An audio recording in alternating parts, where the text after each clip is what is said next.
जय जगन्नाथ समस्त को पवित्र पुत्रदा एकादशी बहुत सारा शुभेच्छा और शुभकामना।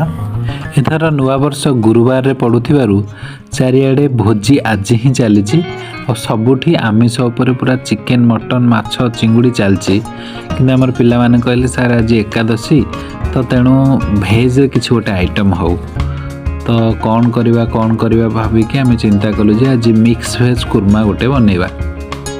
तो मिक्स वेज कुर्मा प्रथमे आम सब प्रकार वेजिटेबल्स जहाँ जहाँ दरकार थिला ताकू फ्राए कर नेलु।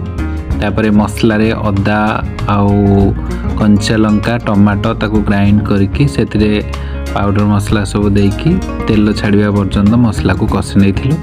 तापर सेथिरे फ्राए करके रखिथिबा सब जाक परिबा को आम पकई देथिलु।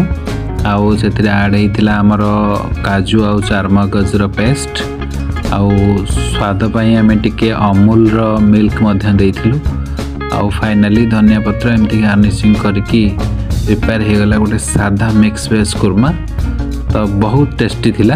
आउ समस्त को अनुरोध वीडियो देखंतु, लाइक करंतु, शेयर करंतु, कमेंट करंतु आउ प्लीज सब्सक्राइब करंतु।